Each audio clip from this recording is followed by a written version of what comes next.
The first video tonight comes from Small Plots, a channel that documents something far darker than its creator ever intended. Run by Kevin, a US-based outdoor enthusiast, the channel captures hammock camps and open-fire cooking in deep wilderness. But on October 25, 2022, in a secluded state forest in upstate New York, Kevin and his friend Sean discovered that some places in the woods were never meant for human eyes. The plan seemed innocent. Cook dinner over coals, talk by the fire, embrace the solitude. But as darkness consumed the forest, that solitude transformed into something watching. No, Luna. Oh, yeah. Ooh, these are good. Thank you, Wegmans. Thank you, Wegmans. What was that? It was very strange. I know we've been joking around, but what was that? That had to have been a person, right? The night began deceptively calm. Fire popped. Dinner sizzled. Smoke drifted through air thick with the scent of decay and damp earth. It sounded like a person at first, but then the hooting of it sounded like a crazy bird. I don't know. I've never heard that in the woods. It was like, whoop. But really high pitched. Yeah, it sounded like a monkey. Yeah. It sounded like a monkey or something. I thought it was like a woman hooting. And then a whoo, whoo, whoo. Like a... Should we respond? Woo! Woo!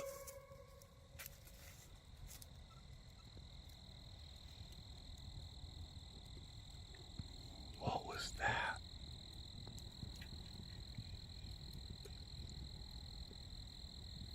Totally ruined my pizza log. I've never heard that in the woods. Ever. Yeah. That sounded like a monkey. And it wasn't far. That was close. That was a close by thing.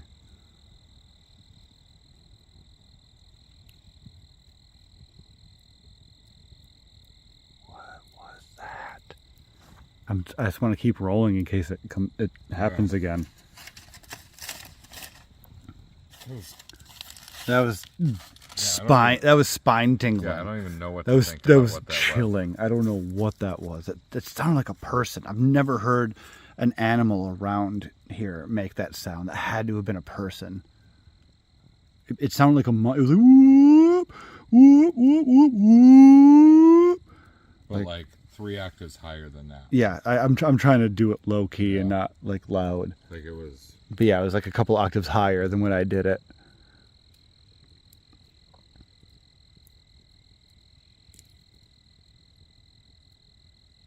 I don't know what to think right now. I don't know what to do. Are we in danger?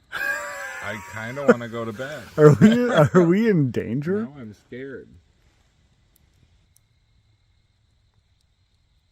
I want it to come back again. I want to hear it again so the camera can pick up on it. That was insane. No, the sounding. camera totally would have caught that. Yeah, no, like I said, it was like super close, dude. It sounded like it was like 30 feet that way. It was loud. It was like right next to us.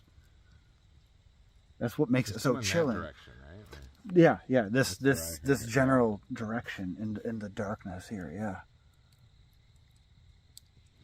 Yeah. Near your hammock. Oh. Yeah, you hear that? Yeah. Then the forest's heartbeat stopped. The crickets vanished first, their chorus silenced as if by an unseen hand. Kevin's words died mid-sentence, his eyes drawn to the tree line where shadows moved with purpose. A faint rustle, quick, uneven. Then, nothing. The calm that remained felt like a lie, as though the forest itself was holding its breath, waiting. Then it came. I don't see anything. There's Luna. Hi, Luna. We're freaking Luna out. Okay, what's going on here?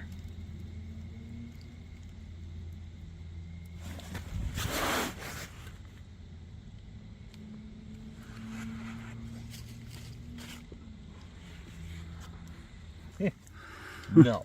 What is happening? Let's just act like nothing happened. Let's just act like nothing happened. That's my whole life. Just act like nothing happened. I've never heard that sound before. I'm still hung up on the sound that we just heard. Yeah, that was gnarly. That was gnarly. I've been out in the woods, I don't know how many times in my life. Like, I don't know, maybe sub 100, but close to 100. I've never heard that sound. I've never heard what we just heard just now.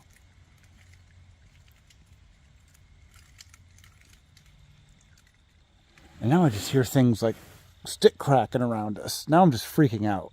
Now I'm just nervous. What's going on around us, I guess. Yeah, dude. Okay. Well, I'm going to end this recording for now, but... Be on the ready. Yeah, I'm on the ready. Because, wow, that was kind of an insane sound. I've never heard that. That was never, not an owl that I've ever heard before. No, it sounded like a man making like a hooting sound. It sounded human, bird, monkey. A high-pitched shriek that tore through the night like a wounded thing. Sharp, distant, yet impossibly present. It echoed again, not quite animal, not quite human, a distorted howl that violated every natural law. They whispered desperate theories. Owl, coyote, something mechanical. None explained it. The sound ceased as suddenly as it began, leaving only the fires crackling to fill the suffocating void, but what followed was worse. The silence pressed down like a physical weight, turning every shadow into a threat, every flicker into something alive. Then came the footsteps, soft, deliberate, branches breaking under something heavy. Kevin raised his camera, sweeping the flashlight across the darkness, but the beam revealed only trees that seemed to lean closer. Each time the light found the noise, it stopped, as if whatever circled them knew exactly when it was being watched. They sat frozen, whispering like prey, understanding too late that in these woods, sound doesn't just carry, it hunts. Later, checking the perimeter, Kevin found something that froze his blood. Scattered trash, old cans, shredded plastic, evidence that this remote place had been visited before. By what, he couldn't say. The rest of the night dragged on, an eternity of distant cracks and movements that never came close enough to see, but close enough to feel. By dawn, the forest wore its mask again.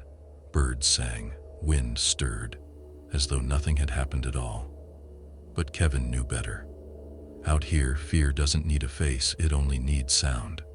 And the terrible certainty that when the woods go silent, they're not empty, they're listening back. Box.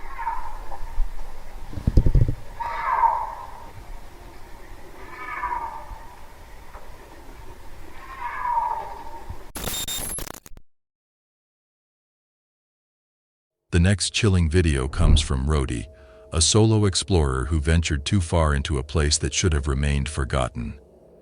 His US-based outdoor channel documents hiking, backpacking, and remote wilderness trails, moments of scenic solitude that sometimes take a dangerous turn. But on May 10th, 2018, something far more sinister happened.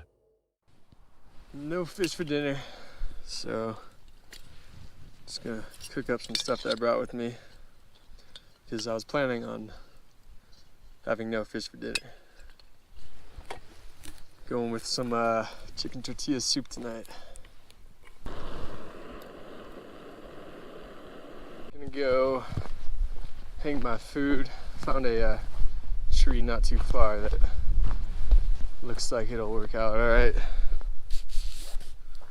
Okay, so I'm gonna do a PCT hang. Got my rope, carabiner, dry bag with my food in it.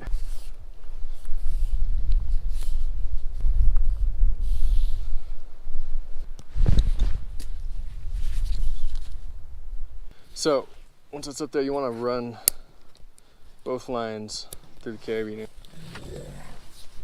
And so now pull it up close to the top. Grab a little stick.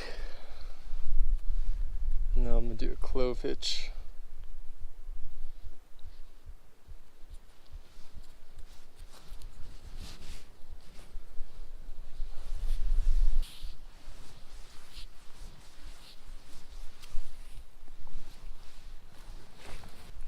For those of you that don't know the PCT hang, the whole point of it, compared to a classic hang, is that if you pull on this, the bag's not going to go anywhere. It's not going to come down.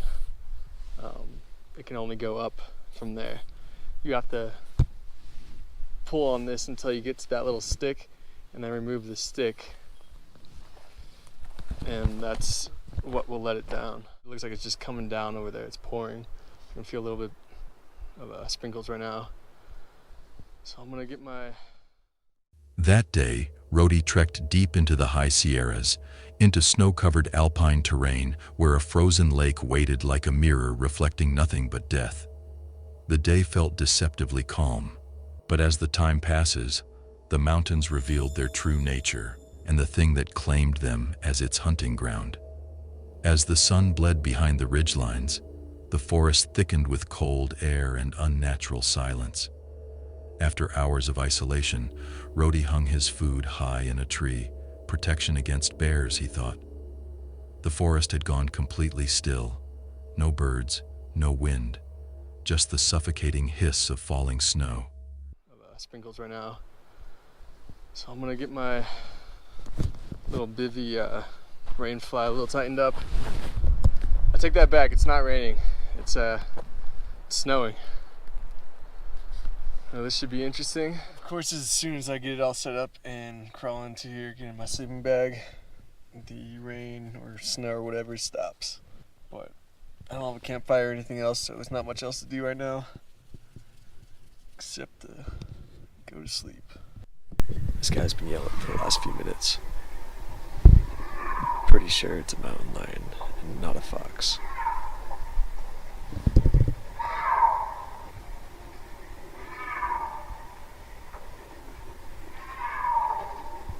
It's like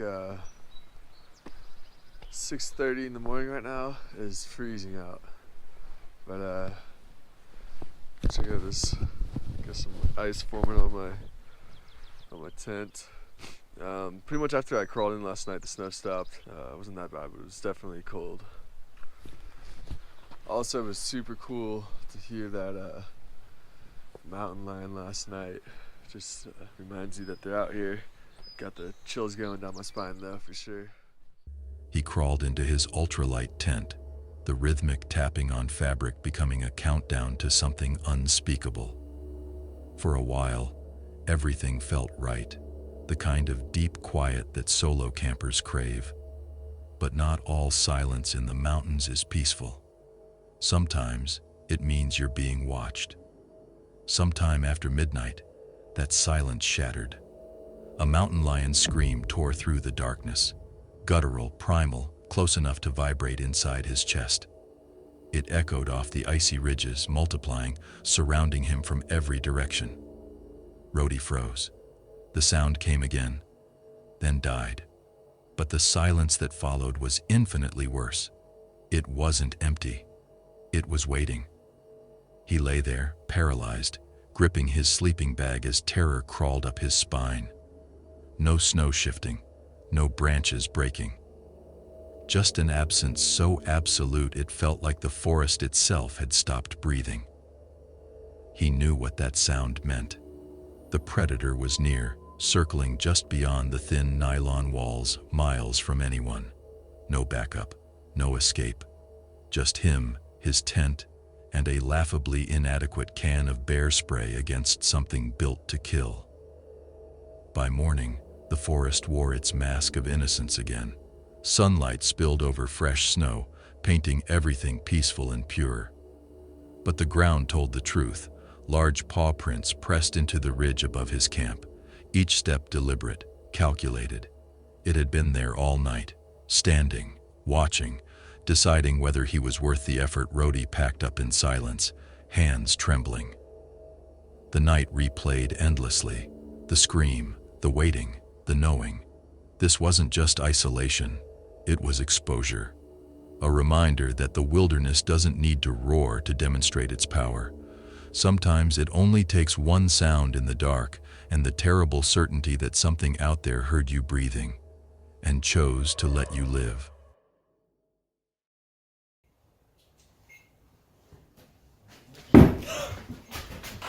that? The final footage crawls from Time to Play TV, a paranormal channel where Clayton and Patty from the G-Team Paranormal descend into America's most cursed locations. They wield spirit communication tools like weapons against the dark, REM pods, spirit boxes, devices that bridge the living and the other. Their investigations capture unfiltered terror, raw, visceral encounters in wilderness where the dead refuse to rest. February 5, 2020. Elkmont, Tennessee. A rotting mountain village buried deep in the Great Smoky Mountains, littered with decaying holiday cabins from the early 1900s. The site doesn't just echo with the past, it breathes with it. The presence of those who vacationed here, still lingering long after death claimed them. All right, we're moving down to the next one, guys. It's a little one right there.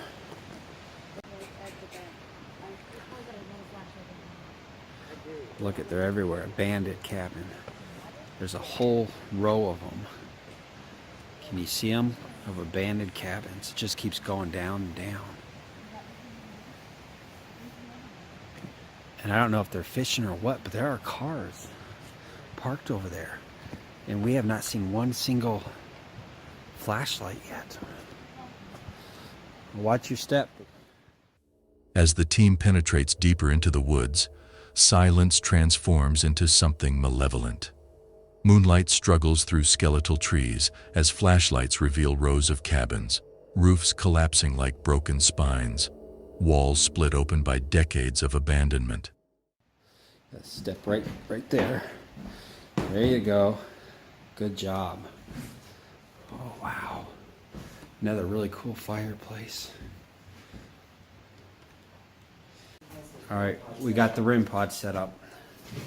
Just in case anybody doesn't know how it works, anything comes by it, it senses it. We'll just leave that there, just see if we get anything.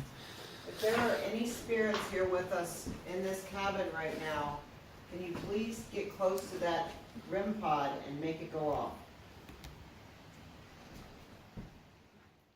Clayton warns about rotting floors, his voice shattering the oppressive quiet like glass.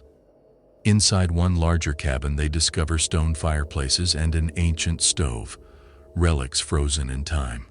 Wind through shattered windows doesn't just howl, it whispers, forming words, almost human. Clayton positions the REM pod on a wooden table, explaining how it detects energy shifts and temperature changes. Oh. Temperature's changing. Get close to it. Did this used to be your home?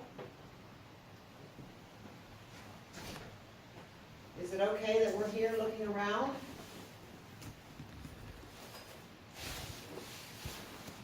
It's changing temperature again.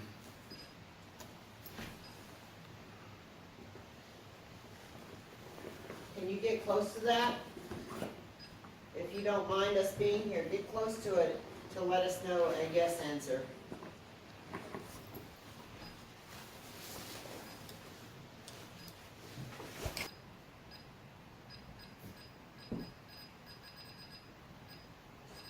Thank you so much. Can you hear that over there? Yeah.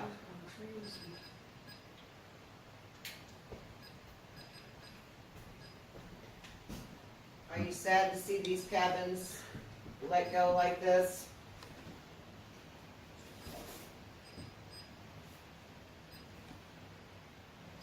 Make it go all the way off. Get real close to it.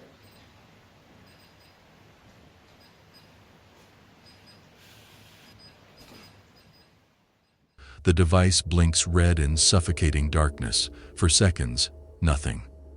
Then the atmosphere shifts. Faint creaks spider crawl across floorboards. Cold stillness descends like a burial shroud. In that suspended moment before the alarm screams, everyone understands the horrifying truth. Something unseen shares the room with them. The REM pod explodes to life, beeping frantically, lights strobing, temperature gauge convulsing. When Clayton asks if someone is present, the device flashes immediately, direct, intelligent, aware. I could have swore I saw a face on the ceiling. Really? Yeah, but it's not there right now.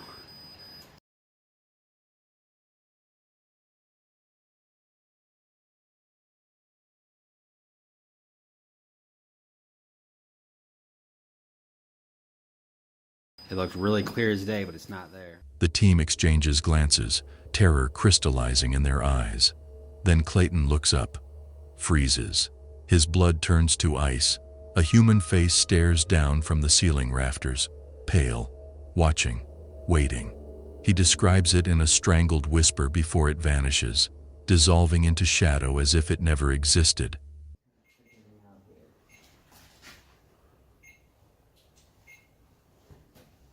What was that? That came from right outside. I need a flashlight. I don't got a flashlight. Here. You freaking, I'm telling you, I just heard something out there. Shit. Who's out there? It came right on this wall. I heard it on this wall. What? I'm telling you, I just heard something out there. Well, right here it's connected. This wall's connected to the kitchen. A thunderous bang slams against the wall beside them. They bolt outside, scanning frantically. No one. The ground undisturbed. No footprints, no evidence of physical presence. Only absence where something should be.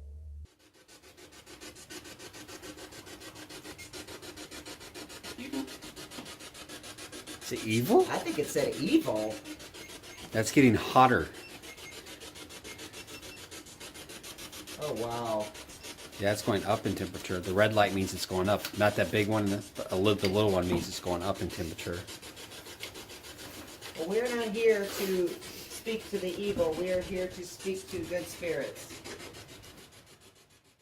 The spirit box crackles.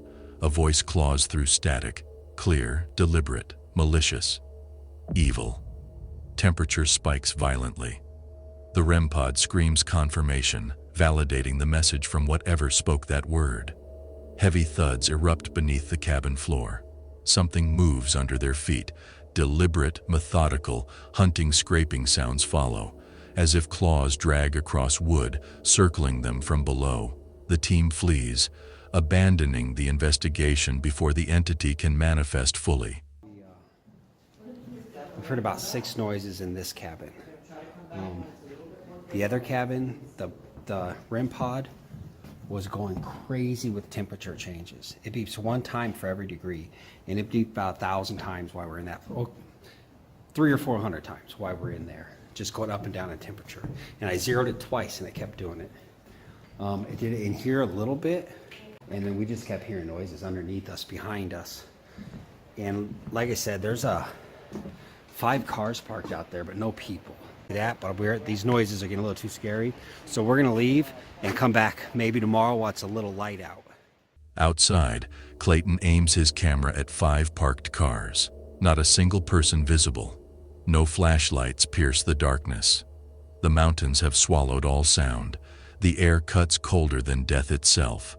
What began as curious exploration of forgotten cabins became Time to Play, TV's most nightmarish investigation. A visceral reminder that abandoned doesn't mean empty. In Elkmont, the dead still vacation. And sometimes, when living explorers disturb their eternal rest, the dead decide to make new guests, permanent ones. The face in the rafters wasn't just watching, it was choosing.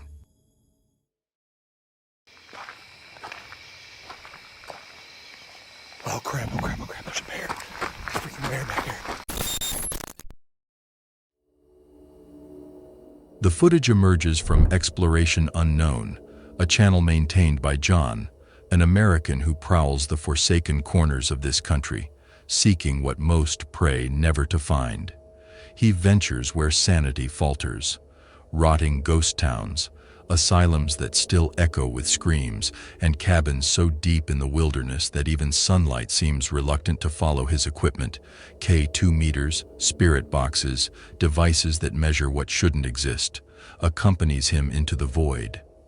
But technology cannot protect you from what watches from the shadows. October 1st, 2019. The Great Smoky Mountains swallow him whole. The abandoned cabin sits within a ghost town left to decompose for 3 decades. Its inhabitants vanished without trace. Then restoration workers arrived, disturbing what had been left mercifully alone. The locals whispered that something woke up, something that should have remained buried in silence. All right, so we're here at this cabin. If you look, you can kind of see in the dark some other cabins, one there next to us. I'm going here. This, I think, is one of my favorite cabins. Look at that fireplace. And just look at the full-on wooden interior. There's an old bed, like a cot bed. We check this place out. Check these little bedrooms.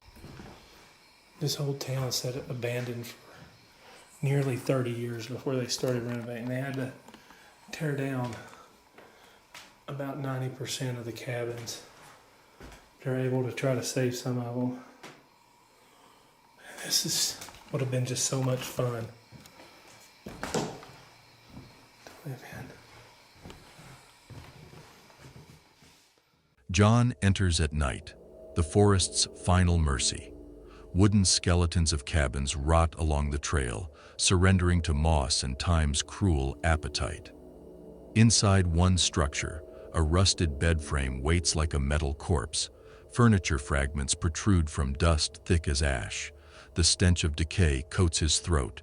Above, in the darkness of the rafters, bats rustle. Or is it bats? The sound could be wings, or claws, or something with no name. As night grows darker, the forest performs its terrible transformation. You can touch the green light or use this device in my hand to communicate with us. If you can touch my green light, it'll let me know that you're here.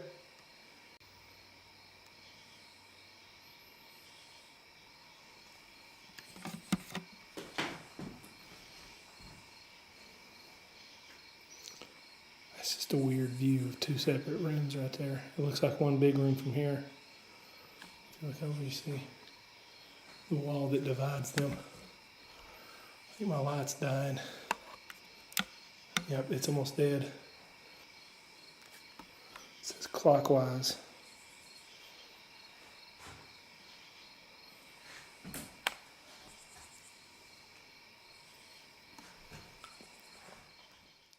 The sounds of life cease. Absolute stillness descends, not peaceful, but predatory. The silence doesn't just surround you, it suffocates you, pressing against your skull until your heartbeat becomes deafening. John's flashlight stutters, dies, flickers weakly back to life. Something has changed. Can you speak to me through this device? Whoa.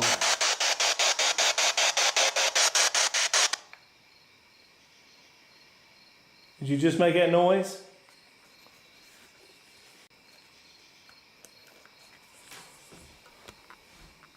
Bacteria. Did you have some issue with bacteria?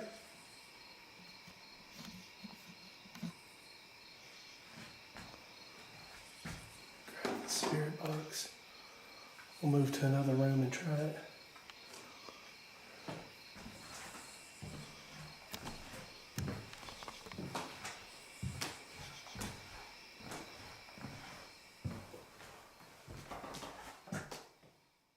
He calls out into the emptiness, his voice swallowed by the dark. The K2 meter explodes with light, all sensors screaming simultaneously. His torch dims as if something is drinking the light itself. The spirit box erupts with static, then a voice crawls through clear, deliberate. Bacteria. The word hangs in the fetid air, meaningless yet horrifying.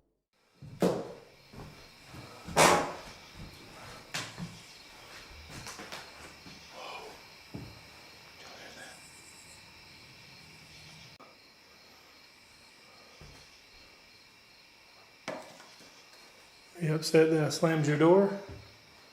earlier?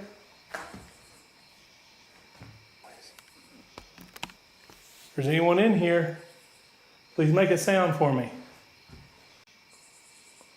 I'm going to knock 3 times. If you can, knock back. Really loud bang. But it wasn't loud, if that makes sense. Well, that's not what I want to see. I don't know if y'all heard that or not. That's something big.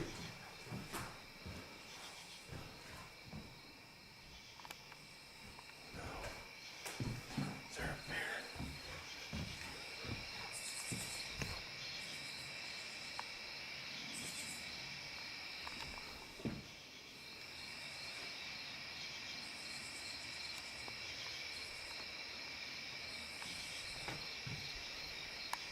Sounds like something banging from out here.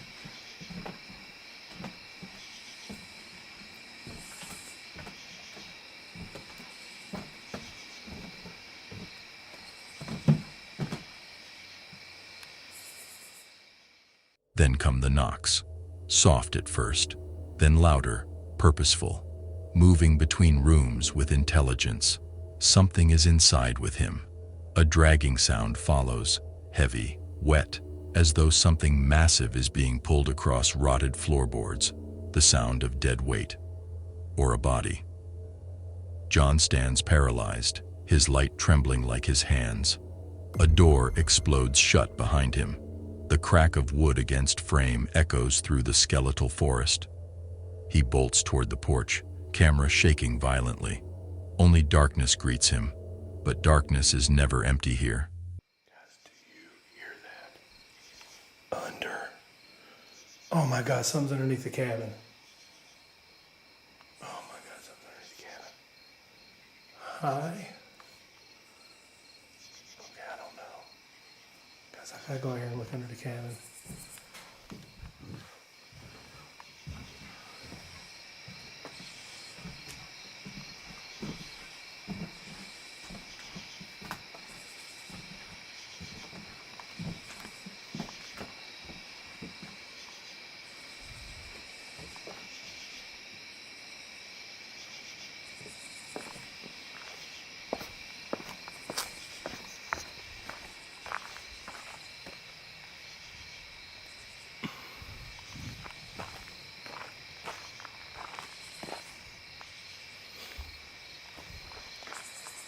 Where's that banging coming from?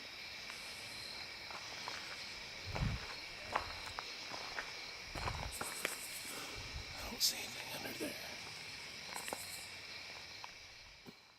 Then the sounds shift beneath his feet, deep scraping, heavy impacts. Something crawls below the floorboards, something too large, moving with terrible purpose. His mind screams animal, but his instincts know better. The rhythm is wrong, too deliberate, too aware.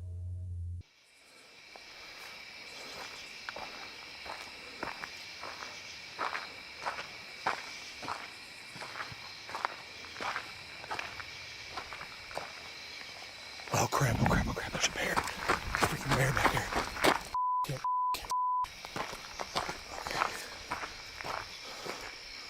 Oh, there was a bear. Don't follow me.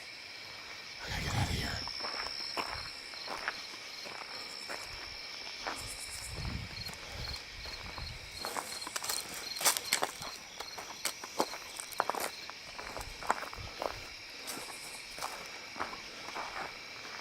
I think I might have spooked it.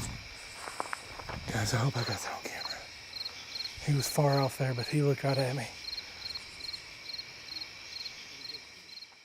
His flashlight beam cuts into the void beyond the porch. 2 eyes ignite in the darkness, glowing, watching, waiting. The shape moves forward, a bear, massive and silent, circling the cabin like a predator that has already decided you belong to it. John retreats into the night, equipment forgotten, survival instinct finally overwhelming curiosity. Later, he'll rationalize. The bear. Just the bare, natural explanation. But deep in those mountains, where the dead town sleeps and something walks between the trees, John learned the truth. Nature doesn't just watch you back. Sometimes it follows you home. I've nodded off a little bit, but keep getting woke up by the wind and weird noises. The footage surfaces from the traveling Yorkshireman, Richard, a wanderer who seeks Britain's most isolated corners, where civilization's memory fades and the landscape itself seems to breathe. His videos document van life stripped of romance, solo nights in weather-savaged wilderness where silence doesn't comfort. It threatens. February 19th, 2023. Deep in the Welsh mountains, Richard ascends to a stone bothy, a shelter clinging to the hillside like a tomb half buried in earth. Evening guys, I'm going to stop in the bothy tonight for a laugh. I thought it'd be a bit of fun. It'll be dark in about just over an hour or so. There's my little home for the night. It's going to be good fun. See you all in morning. I'm going to get my head down so once it gets dark.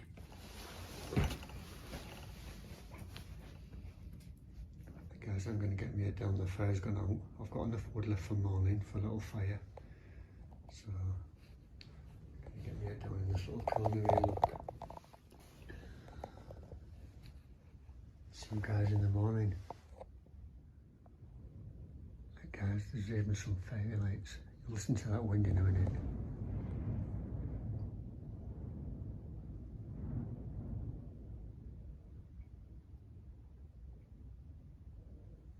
There's been some like strange noises outside.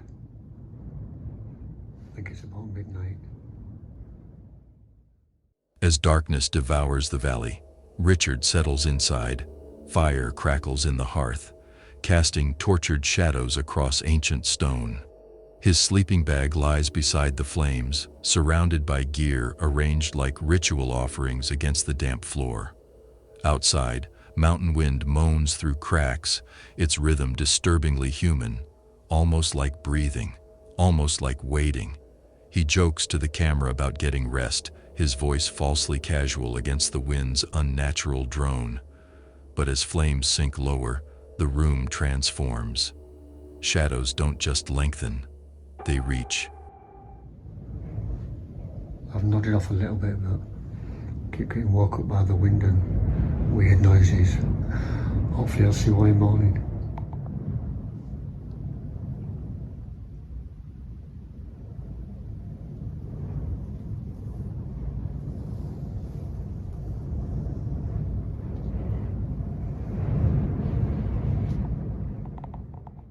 The silence beyond the walls deepens until it becomes physical, pressing against the stone.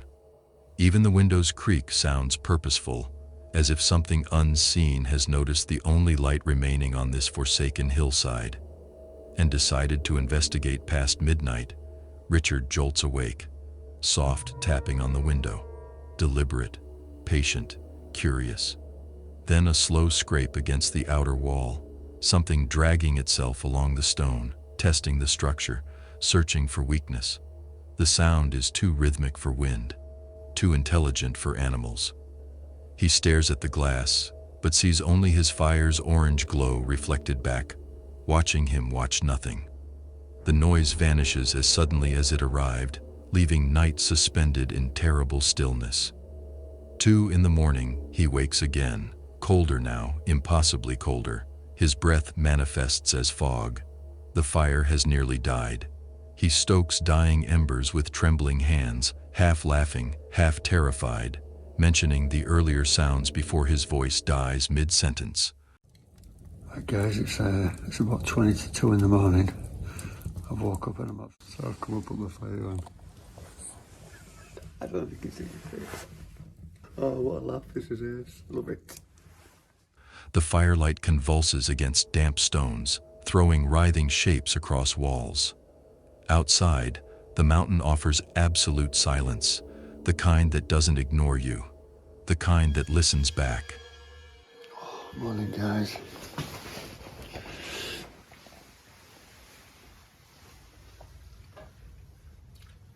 Look at that beautiful view from this morning. Right, I'm going to start heading back down now it's late because my feet are like blocks of ice cubes. So I'm going to get all my stuff together. Morning arrives with cruel mercy. Pale sunlight bleeds through the window, dissecting the bothy's gloom. Richard packs with unnatural speed, steps into mist, and stares down at the valley. He forces laughter, calling it a good laugh, but his tone betrays something darker, the weight of understanding what solitude truly means when it transforms into presence. For the traveling Yorkshireman, it was another night in the wild, but one that taught him how quickly peace corrupts into paranoia when the only barrier between you and the thing outside is a fire slowly dying. And when you finally realize the tapping wasn't asking to come in, it was counting how many heartbeats until the flames went out completely and darkness could finally enter. There's a knock on my door. Oh, shoot. It's the middle of the night. Oh, hold on. The dog sees him too.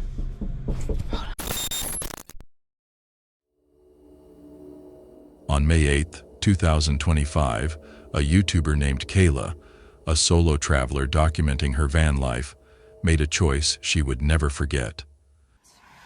So, I have a 16-hour drive back home.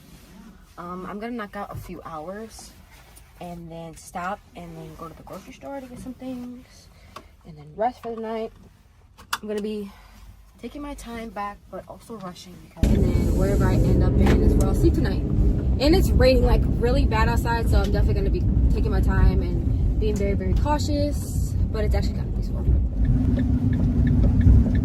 It's getting pretty dark outside. I need to find a place for the night to call home. I'm not sure where I'm at right now. I think I'm in Missouri. I'm not really sure, but it's getting pretty late. Need to find something ASAP. Pretty scary. I found a motel to sleep at for the night. After 16 grueling hours on the road from Chicago to Houston, exhaustion clawed at her. Rain began to fall, each drop striking the metal roof like fingernails drumming in the dark. I'm so exhausted, but I found a Days Inn. I'm gonna try to park for the night. I'm gonna park in the back, see if I can sneak in. Actually, somebody's sitting right there. It's kind of weird. But I'm gonna rest until the morning. I don't know what that kid is doing right there. Yeah, cat. But I'm gonna rest here for the night. Hopefully nobody says nothing to me. As daylight bled away, she pulled into the Parkview Motel, a forgotten, decaying place that seemed to exist outside of time itself. She parked in the shadows at the back, far from any light, hoping to disappear for just a few hours. That's when she saw him. These right here. I'm not sure if this is overnight. I am not getting a room for the night, so let's see if I can sleep here. I'm not sure if it's overnight. I don't know if I said that. Yeah, I don't think I could drive anymore. I'm just so tired and I just needed to rest my eyes. A man, standing motionless at the edge of the lot, staring at nothing, or staring at her. She told herself to ignore it. Inside, Kayla changed into warm clothes and huddled beneath a blanket, but Luna wouldn't stop. The dog's growl was low, guttural, her eyes locked on the door as if something unspeakable waited just beyond. Kayla whispered for silence, convincing herself it was just an animal outside. Then came the knocking.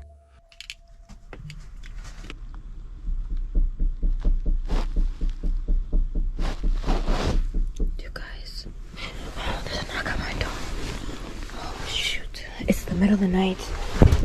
Oh, hold on. The dog sees him too. Hold on. Shh. Hold on. Oh.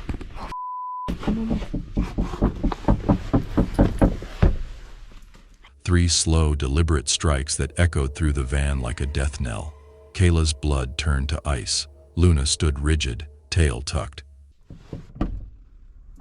You got a room here? Excuse me? You got a room here?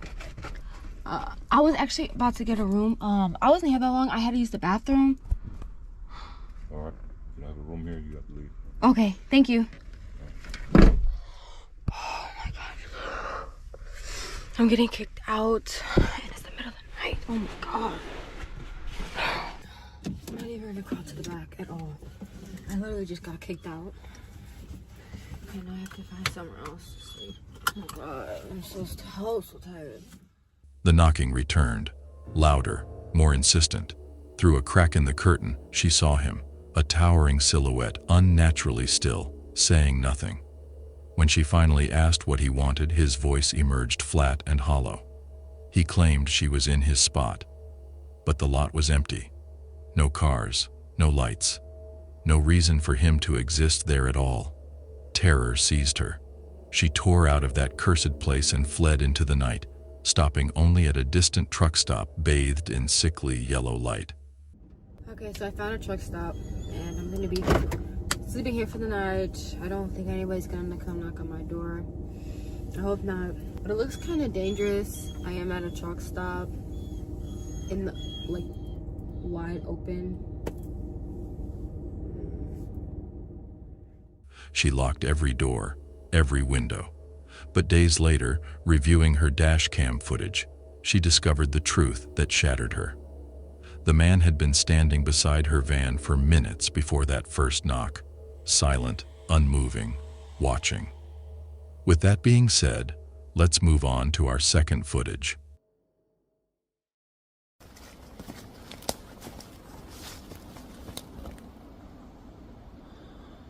It's fucking freaking me out, that is.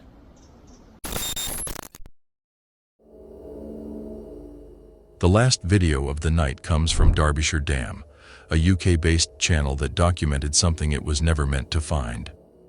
His videos typically showcase solo woodland camps, rustic shelters, and quiet nights in remote countryside fire building, cooking over embers.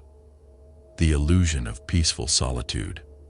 But on October 27th, 2024, in northern England, Dan ventured into a dense stretch of forest he'd never explored before, a place that had been waiting for him.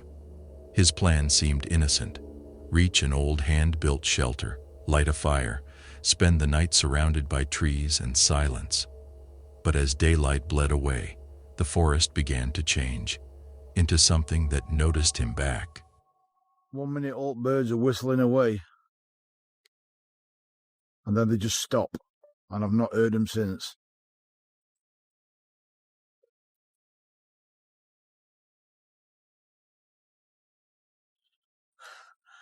I came up here with good intentions, bit of chilled night and everything.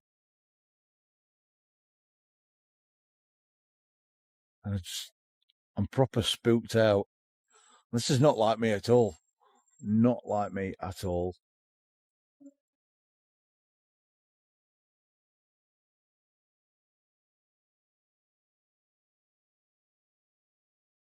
After trudging through wet, overgrown terrain that clung to him like grasping fingers, Dan arrived at the shelter, a rough wooden frame half devoured by moss and ivy, like something the forest was slowly digesting. As he dropped his pack, the woodland fell silent. Not gradually, instantly. The birds that had filled the canopy stopped all at once, the change so abrupt it felt like a command. It is absolutely wet through.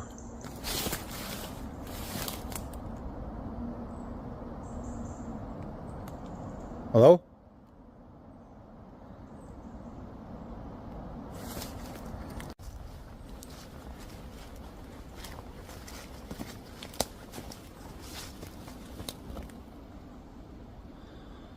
It's freaking me out, that is.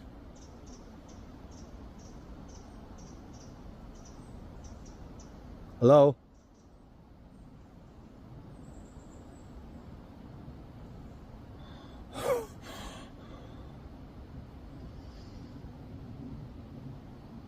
Well, I think I know why birds stopped whistling anyway. I heard some, like, shooting gunshots in background. But it's a bit weird. That's like probably a mile or two away. I don't know, I'm probably just freaking myself out sort of thing. Last time I came, there were some people walking along top of ridge, and I hid behind a tree here sort of thing. But you don't very often see anybody up here. And that before, when I turned round, it was like somebody threw something, like a rock or something. There is no stones here. There's no stones for a fireplace or anything.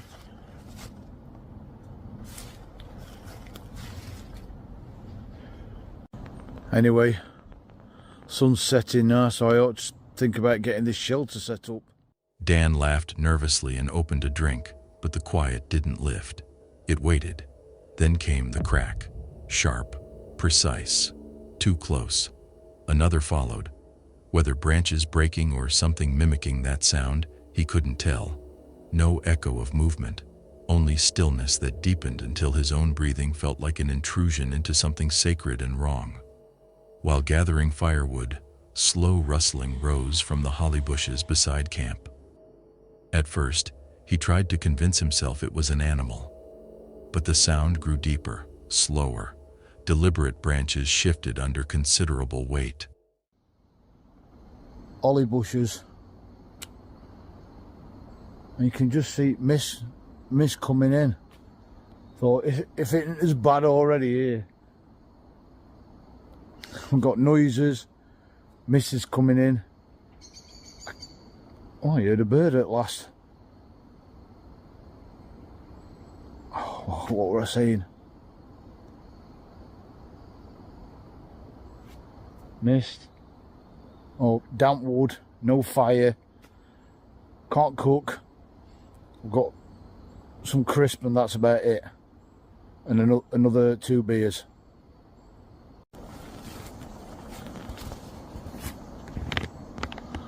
Well, as soon as I stopped recording,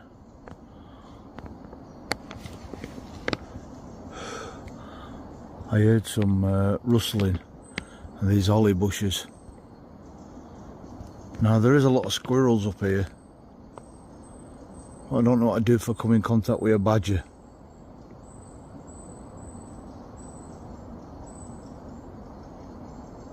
Would a badger get close if I didn't have a fire?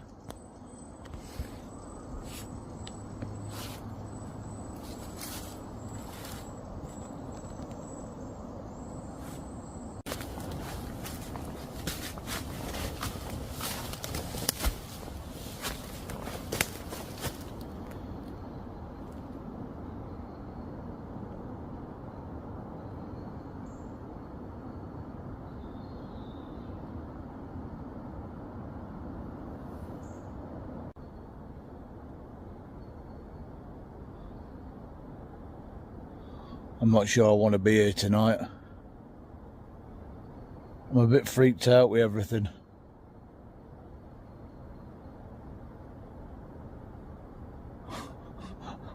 It's not like me at all, this.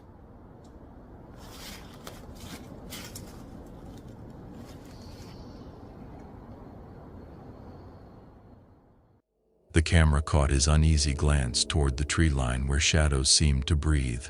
Nothing moved, yet the woods felt aware, watching with invisible eyes that tracked his every motion. Then the fog arrived. It crept through the undergrowth like something alive, curling low across the forest floor with unnatural purpose. Dan's voice dropped to a whisper as he admitted hearing something impossible. Voices, faint, distant, indistinct, but unmistakably human in tone. They faded and returned, never clear enough to identify, as if carried on something that wasn't wind, something that fed on fear. Visibility collapsed into suffocating whiteness. Like I can hear voices. No voices travel like out when it's quiet.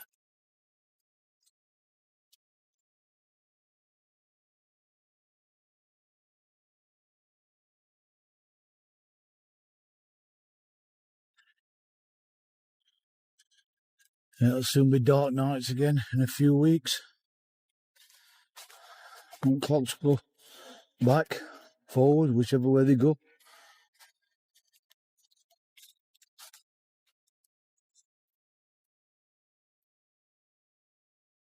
I lost again. Oh no, I can see that tree what I came. Don't know why I'm whispering.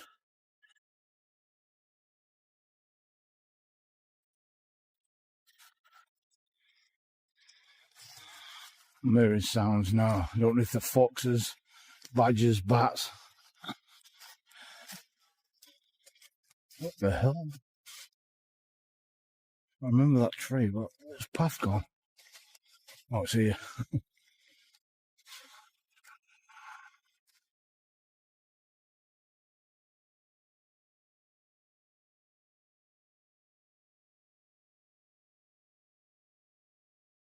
At least I'm on path anyway. The path vanished. Dan packed up with trembling hands, every instinct screaming for escape. Each step back through the woods brought new sounds, branches snapping just behind him, movement that always stayed perfectly out of sight, following at a distance that felt calculated. His voice barely rose above a whisper as tension crushed down on him. Every sound now felt personal, intentional. Here's that log where I did intro. And I don't know if you can tell, fog, mist fog, whatever it is, coming down now. It's quite hard for me to see path with my naked eye. I'm looking through phone and it's a lot easier.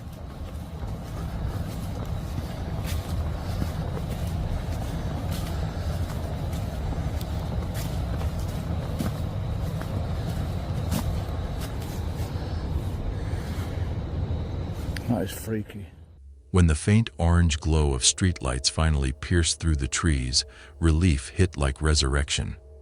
He admitted he'd never felt fear like that in any solo camp. No clear threat, no evidence of anyone out there. Yet that unmistakable awareness pressed in from the darkness, the certainty that something had been circling him all night, deciding whether to reveal itself. Some places feel wild, others feel aware. And on that October night, those woods made it clear. He didn't belong there. He never had.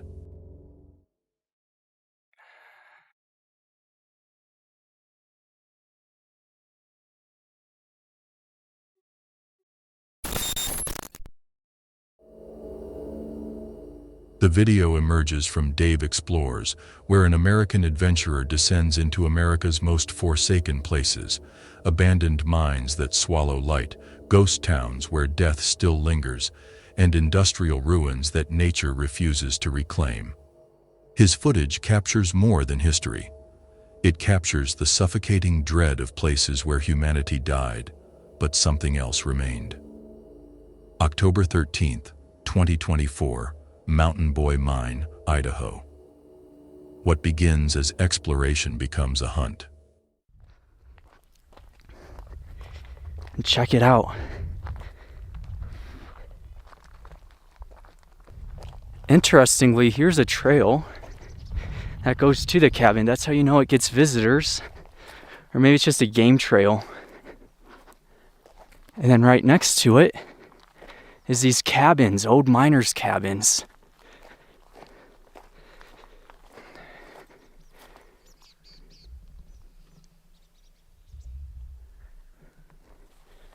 There's just 2 individual rooms.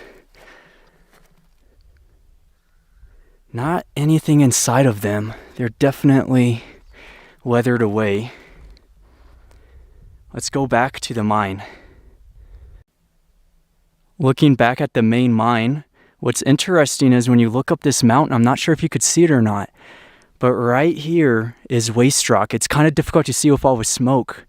But that means there's an adit up there. It doesn't look like a significant amount of waste rock, but definitely more than just a testing pit. Dave climbs a narrow mountain road strangled by wilderness, approaching the mine site where miners once lived and died.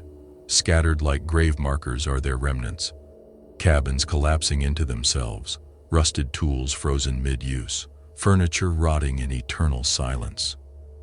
The abandonment is absolute, yet something feels wrong. The area seems preserved, suspended, as if time itself refuses to move forward. Dave's voice drops to a whisper against the vast, listening forest.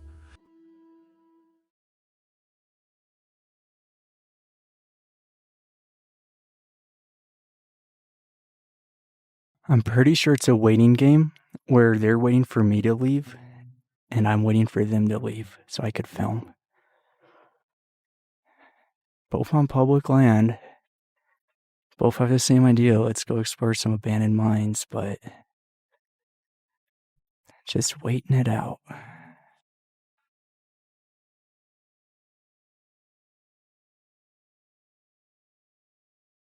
Oh.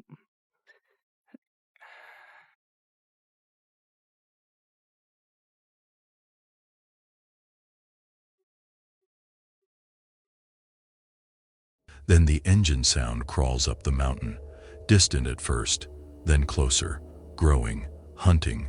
The hum echoes through trees, warping, multiplying, until a vehicle emerges on the isolated road. Impossible, yet undeniable. The car pulls near the cabin cluster, just beyond sight.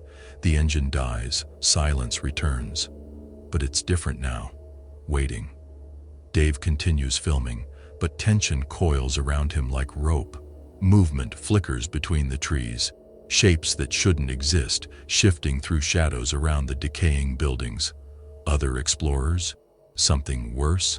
He crouches behind brush, camera trembling, whispering that something is profoundly wrong. The forest inhales every creak, every breath swallowed. The longer he waits, the more the wilderness closes in. The quiet isn't peaceful, it's predatory. Watching, circling.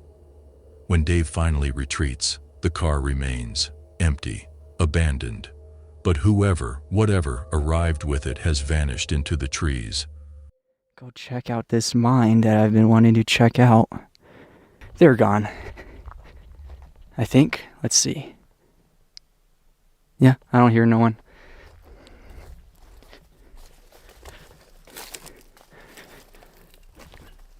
So, you got the rails. Right next to the rails, I want to see if this mine is closed or collapsed in, or what's going on with it, because we're standing at the portal. If it isn't collapsed in, it's definitely going to be a sketchy one. That's the adit. With enough work, you could dig it out and get into it. And I would trust it somewhat because of these roots. It's all rooted. There's trees above it. But that's collapsed in. It's not going to be open for a long time. No voices echo through the canyon. No footsteps crack the undergrowth. Just the trail winding down the mountain like a throat. He pauses, scans the forest, whispers into his camera. It feels like I'm being watched. His voice cracks with something worse than fear. Certainty. The highway to get to this mine operation, there's someone ahead of me, and they happened to turn off the same forest road I needed to turn off. I was following Google Maps, and then we ended up on the same forest road. I was driving behind them, and I was just hoping, okay, take a left, take a right, because there's all these intersections we were coming up, crossroads per se. And as we were driving, the dude finally let me pass because I had a smaller vehicle. I was going faster than him. So I managed to drive up this. They were out of sight, so I kind of assumed they already arrived at whatever destination they were going to on these four-wheel trails. No, what happened was I hit the mine operation. A minute after getting there, I was getting all my video equipment ready to make a video. They pull up at the same mine operation. They start exploring the same stuff I'm exploring. And that's just what happens when two people have the same objective, you know? Both plan to check out this mine operation today. They don't own it or anything. And it was funny though, because as I was exploring, I was kind of looking out going like, damn, is this kind of sketchy, you know? Like what if there's some sort of, you know, it's public land, but people like to say, oh, this is private property, even though it's public. And they're thinking the same thing, because when I was up checking out those cabins, I looked down the hill and I seen the guy looking at me, kind of like concerned that he didn't want to go trespass in one of the buildings, which isn't technically trespassing. And then the moment I looked away, they were gone. Later, reviewing footage in safety, Dave reveals the truth that makes his blood run cold. The vehicle had followed him from the highway, tracking him for miles before appearing on that remote trail. No one approached. No one spoke. And when he examined his recordings frame by frame, no figures emerged from the shadows. But the feeling remained. Eyes on him. Throughout. Constant. Unblinking. What began as peaceful exploration ended with suffocating paranoia. The inescapable awareness of being stalked by something that left no evidence except terror. Out here, far beyond help, it's not ghosts that freeze explorers' blood. It's the realization that you were never alone. And whatever followed you into the wilderness is still watching, still waiting, still hunting.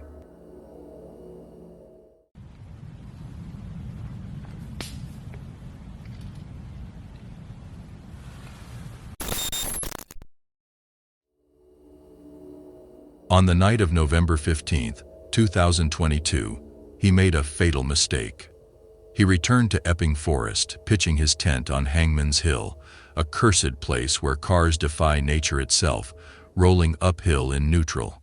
Foot off. Look at that, he's rolling up the hill. Oh wow, this is dangerous. This is scary. Better.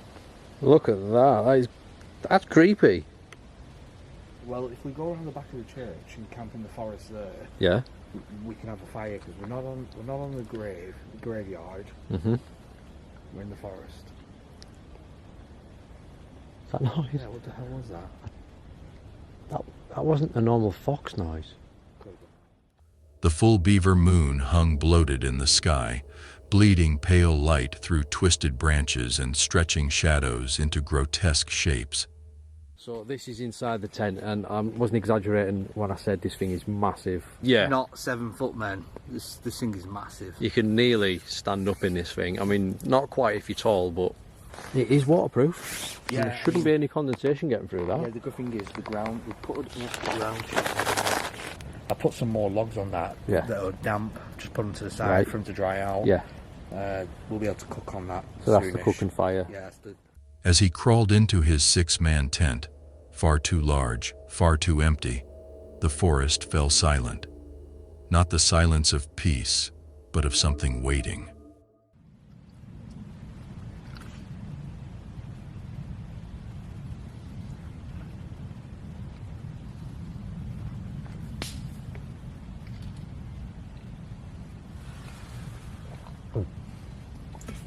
What was that?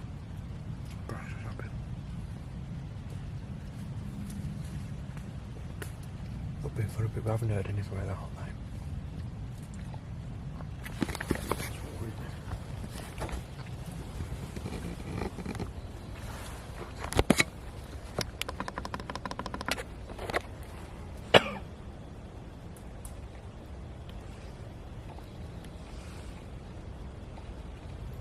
That was down there, wasn't it? Yeah. I've got the chills.